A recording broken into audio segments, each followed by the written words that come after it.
Trae 200,000 pesos cuando vengas a cenar, dijo mi hijo por teléfono, las primeras palabras en 5 años.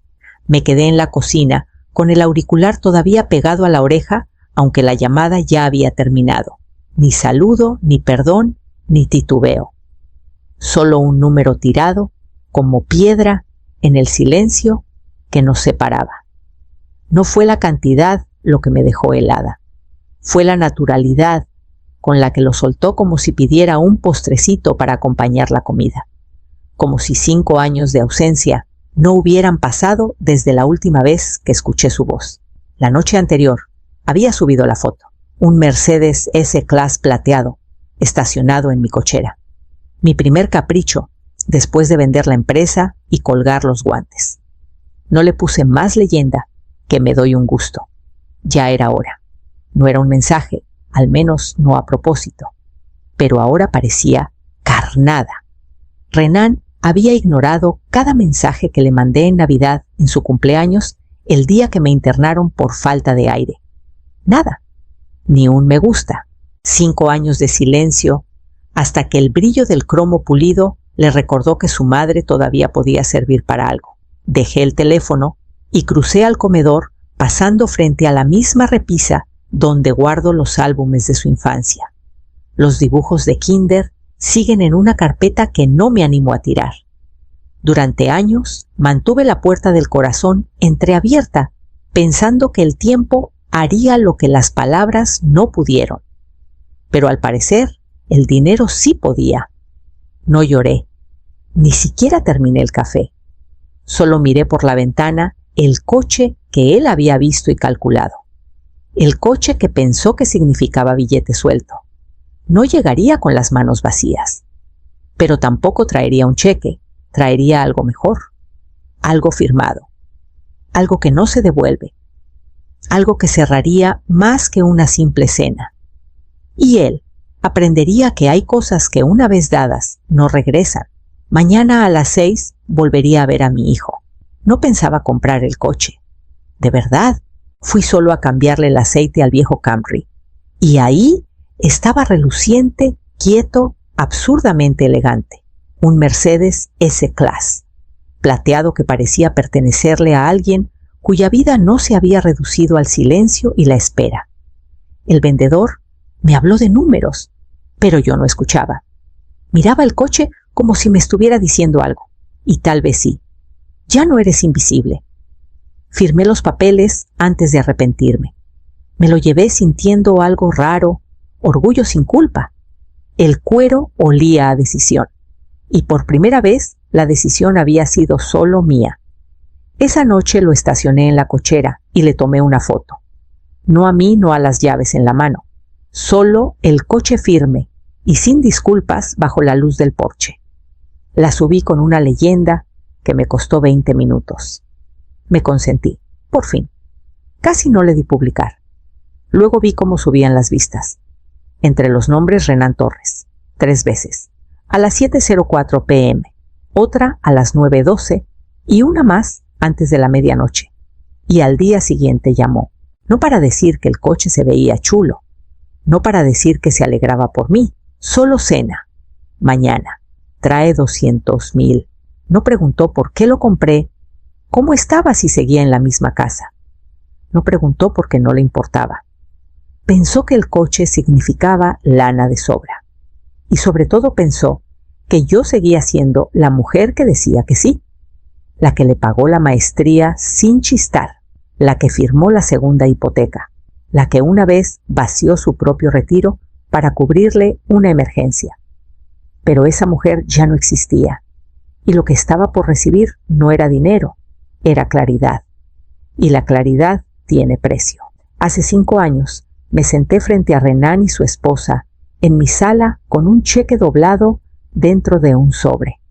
Había ensayado lo que diría el tono, todo generoso pero firme. Era un regalo, no una obligación, no un pago. Solo algo que podía hacer porque por fin había vendido la constructora que levanté desde cero. Deslicé el sobre por la mesa. 250,000, dije bajito. Sin condiciones. Úsenlo para la casa. O para su futuro. Renan ni lo tocó al principio. Me miró como si le ofreciera sobras. ¿Esto es todo?, preguntó con voz plana. Después de todo lo que ganaste, su esposa miró el sobre como si la ofendiera. Intenté explicar. La venta incluyó deudas, pensiones de empleados, honorarios legales. No me fui con millones líquidos. Pero a Renan no le interesaban los detalles. No quería claridad, quería más ceros. «Le diste bono de retiro a tu secretaria», soltó. «¿Le diste camioneta a tu capataz? ¿Y a nosotros un pedacito?» Se levantó colorado, dando vueltas como extraño en la casa donde creció. «Siempre le diste todo al trabajo, a los demás, nunca a tu propia familia». «Renan, apenas pude decir, tú eres mi familia», señaló el sobre. «Pues demuéstralo». No lloré cuando se fueron, ni cuando azotó la puerta, ni cuando su esposa ni siquiera se despidió, ni siquiera cuando el cheque seguía ahí 3 días después sin reclamar. Pero dejé de mandar invitaciones de Navidad, dejé de llamar en su cumpleaños. Y ahora, después de 5 años de silencio, volvía a llamar, no por cambio de corazón, sino porque vio algo caro en mi cochera y pensó que todavía le debía. A la mañana siguiente de la llamada, no pude hacer el desayuno. El teléfono seguía en la barra, como si fuera a sonar otra vez, aunque sabía que no. Renan nunca llamaba 2 veces si no quería algo. El silencio, después de su exigencia, era tan calculado como las palabras. Entré a mi estudio y abrí el cajón de abajo del archivero. Ahí estaban años de orden, documentos impuestos, escrituras.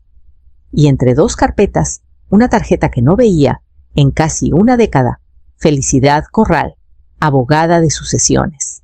Ella había manejado lo de mi papá cuando mi mayor preocupación era el papeleo de sucesión y no protegerme de mi propio hijo. Miré su nombre un rato largo antes de marcar. Felicidad Corral, contestó seca. «Soy Leonor Madrigal», dije. «Usted me ayudó con lo de mi papá». Hubo una pausa y luego reconocimiento. «Claro, señora Madrigal. Como ha estado mi hijo, reapareció», dije. «Quiere dinero». «Yo quiero proteger lo mío». «Venga mañana en la mañana», respondió sin titubear. «Hablaremos estrategia». Su tono no mostraba sorpresa, solo comprensión. Era casi reconfortante esa firmeza.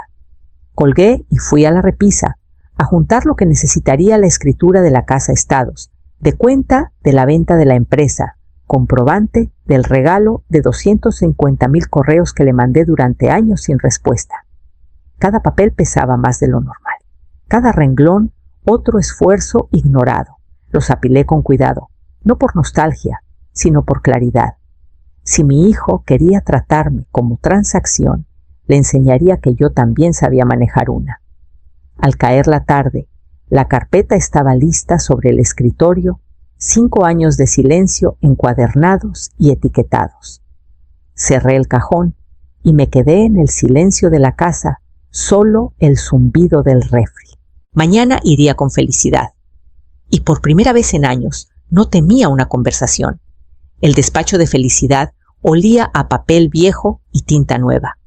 Su escritorio seguía impecable, ordenado, sereno, deliberado. Puse la carpeta de piel frente a ella y me senté sin que me lo pidiera. Abrió los documentos en silencio, sus ojos recorriendo fechas, cifras, capturas de pantalla. Su pluma golpeó la esquina de uno de los mensajes de Renan, el del pedido de 200,000. «Sin cómo estás». «Sin te extraño». Cuando al fin levantó la vista, su voz era pareja. «¿Quiere desheredarlo?» «Quiero proteger lo que construí», dije, «de alguien que solo lo ve como bóveda para saquear». Felicidad no parpadeó. Giró hacia su computadora, empezó a teclear y abrió las leyes de sucesiones más recientes del Estado. Revisamos cada ángulo, cada posible impugnación. Ella pedía claridad. Yo le di 5 años de ella. Al mediodía reescribimos mi testamento. A las 2 creamos un fideicomiso irrevocable efectivo de inmediato. Redirigí 400,000 pesos a un fondo de becas para oficios plomeros, soldadores, albañiles, gente que construye con las manos y no trata el cariño como moneda de cambio. El resto quedó en mi patrimonio, ahora sellado con cláusula de no impugnación, notariado, testigos y el sello frío y preciso de Felicidad. Imprimió 5 copias oficiales. Firmé cada una despacio, asegurándome de entender cada palabra. Esto no era venganza, era claridad. Felicidad deslizó la última copia firmada. «Guarde bien esta», dijo. La metí en una carpeta nueva, blanca, limpia, callada. «Esta es para la cena», le dije. Felicidad no sonrió, solo asintió una vez firme. Cuando salí de su oficina, el sol ya caía abajo. Caminé al coche con las manos firmes y los hombros ligeros. Todavía había que preparar qué me pondría, cómo me sentaría, qué diría. Pero lo más importante ya estaba hecho. Tenía el documento. Solo necesitaba una mesa. Renan abrió la puerta como si nada hubiera pasado, como si 5 años no hubieran transcurrido en silencio, como si las palabras con las que me dejó no hubieran dejado un moretón que nunca sanó del todo. Mamá sonrió haciéndose a un lado. «Pasa, te ves bien». Su esposa Lidia salió de la cocina fingiendo sorpresa, aunque la mesa ya estaba puesta para 3. Servilletas de tela, cubiertos a juego y una botella de tinto respirando en la jarra. Renan me sirvió sin preguntar si todavía tomaba. Ya no. Pero sostuve la copa igual. Habló del coche, preguntó qué motor traía, si le había puesto extras. Mencionó el fraccionamiento. Dijo que había oído que hice remodelaciones. Hasta elogió el nuevo revestimiento de la casa, algo que no le había contado a nadie. Asentí a todo. Ni una vez preguntó cómo había estado, si estaba sana, si me sentía sola. Luego vino el giro. «Bueno», carraspeó, «tenemos algo que nos tiene muy emocionados. Es una oportunidad de desarrollo. El hermano de Lidia conoce a alguien en Catastro y hay un terreno cerca del río sin construir con mucho potencial». Lidia agregó: «Solo necesitamos el capital inicial para mover los permisos». Renan se inclinó. «Con 200,000 arrancamos. Lo recuperamos en el primer año fácil. Y claro, te lo devolvemos. Con intereses». Dejé que el silencio se estirara un momento. Luego saqué la carpeta blanca de mi bolsa. «Esto es para ti», dije deslizándola por la mesa. Renan la abrió con la ansiedad de quien espera un cheque. En cambio, sus ojos se achicaron al leer la primera página. «¿Qué es esto, mi testamento?», dije simplemente. «Actualizado, notariado, vigente de inmediato». Su cara cambió confusión, primero tensión, después. Tomé un sorbo del vino que no quería. Sabía amargo, pero no desconocido. Renan se levantó tan de golpe que la silla chilló contra el azulejo. El sonido cortó el aire filoso y definitivo. Se puso rojo, la vena de la sien latiendo. «¿Qué es esto?», gritó sacudiendo la carpeta como si las palabras pudieran cambiar si las apretaba. «Un jalón de orejas», dije, manteniendo la voz pareja. «Algo que has estado esquivando años». Lidia se tapó la boca con la servilleta. Las lágrimas llegaron rápido, pero no eran de tristeza. Eran enojo disfrazado de dolor, el que sale cuando el plan se desmorona. La voz de Renan subió otra vez más fuerte. «¿Crees que puedes borrarme? ¿No puedes hacer esto? Soy tu hijo». «Lo fuiste», dije bajito. «Luego dejaste de actuar como tal». Dio vueltas mascullando amenazas, demandas tribunales, algún derecho imaginario que creía seguir teniendo. Lidia intentó calmarlo, pero sus palabras se enredaban con la furia de él. El aire olía a vino y pánico. Yo no me moví. Había sobrevivido tormentas más fuertes. Había oído palabras peores de hombres mejores. Lo que dolía no era el grito. Era saber lo fácil que le salía, lo rápido que el amor se volvía cálculo cuando había números de por medio. «¿Crees que esto te hace poderosa?», dijo golpeando la mesa con la mano. «¿Te vas a arrepentir?». Me puse de pie. Mi silla no hizo ruido. «Dejaste de llamar, dejaste de visitar, dejaste de ser parte de mi vida. hasta que viste un coche al que querías subirte. Lo miré no con coraje, sino con algo más frío. Eso no es amor. Eso es estrategia. Empezó a hablar, pero yo ya iba hacia la puerta. La carpeta quedó abierta en la mesa, la firma todavía secándose. Los sollozos de Lidia me siguieron al pasillo. La voz de Renan se quebró en gritos otra vez, palabras que ya no me alcanzaban. Salí al aire de la noche. Estaba quieto, fresco, limpio. Los gritos se apagaron tras la puerta. No me inmuté. Los mensajes empezaron antes de que llegara a casa. Llamadas perdidas se apilaban en la pantalla como dominós. 16 antes de la medianoche. No contesté ninguna. Me quedé en el silencio del coche, manos firmes en el volante, oyendo el zumbido suave del teléfono encendiéndose una y otra vez. Y, por la mañana, llegaron los buzones de voz. Disculpas que no lo eran. Acusaciones envueltas en arrepentimiento. Malentendiste. Podemos arreglarlo. Nos humillaste. Luego los correos de Lidia, párrafos largos y retorcidos sobre familia, amor y cómo yo les había forzado la mano. 2 días después llegó una carta por mensajería. Impugnación formal al testamento. Renan había encontrado abogado. El documento decía que yo estaba bajo estrés emocional, comprometida mentalmente y sujeta a manipulación. La llevé directo con Felicidad. La leyó con la indiferencia de quien lee el pronóstico del tiempo. Lo esperaba, dijo. Intentarán pintarte de inestable. Haremos eso imposible. Agendamos todo médico psicológico cognitivo. Cada evaluación con profesionales certificados. Pasé todas con facilidad. Años dirigiendo empresa habían mantenido mi mente más afilada de lo que ellos imaginaban. Felicidad compiló los reportes en un solo expediente notariado, sellado, hermético. Si quieren pelear, les haremos arrepentirse del papeleo, dijo.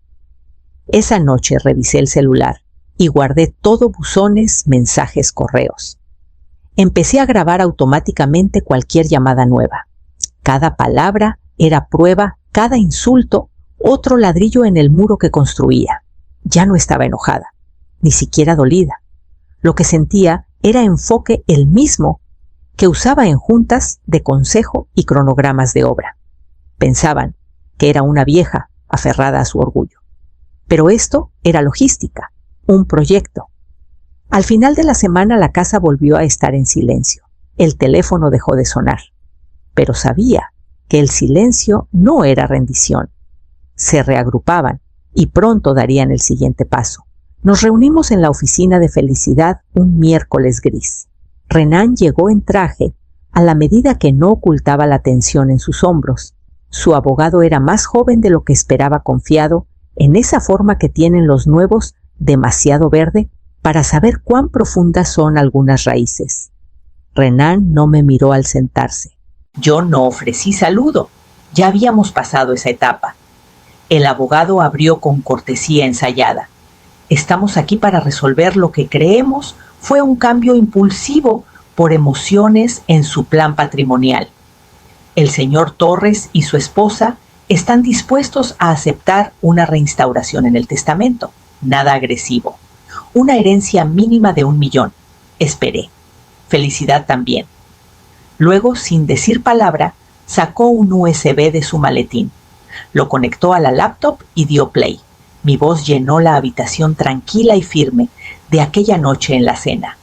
Luego la de Renan, riendo, ofreciendo la inversión, mencionando mi coche, llamándolo su gallina de los huevos de oro. La voz de Lidia se sumó clara e inconfundible. Nadie habló hasta que el audio terminó. Felicidad no levantó la vista.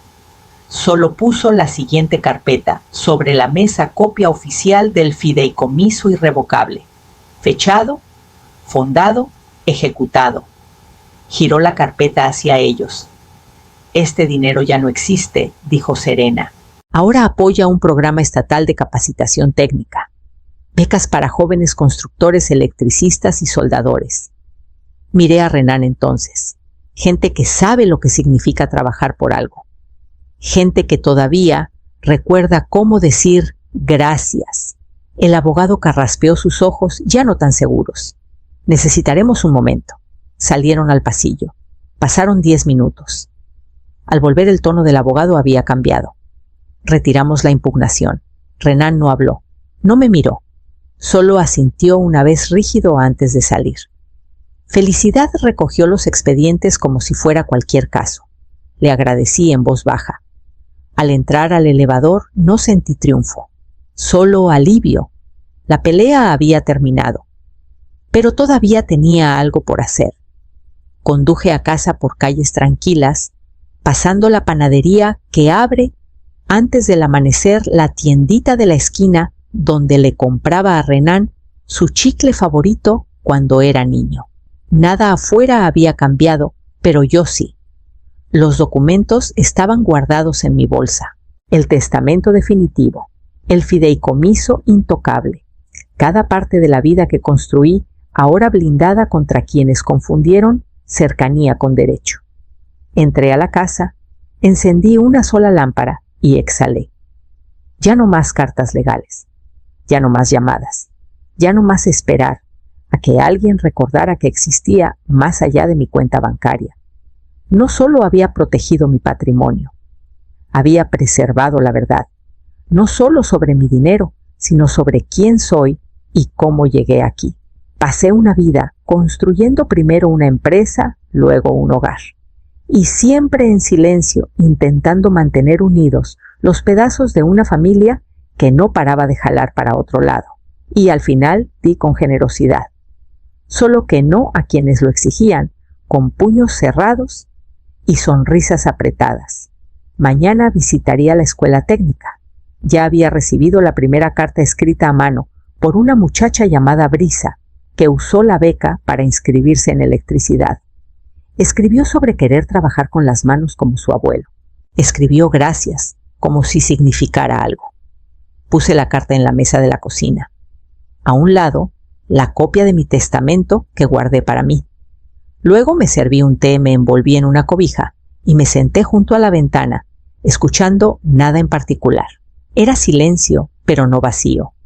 Sin gritos, sin exigencias. Solo el crujido suave de una casa que ha resistido décadas, ahora por fin en calma. Y en esa calma entendí algo que no me había atrevido a creer en mucho tiempo. No necesitaba ser recordada para estar en paz. Solo necesitaba elegir quién llevaría mi historia adelante.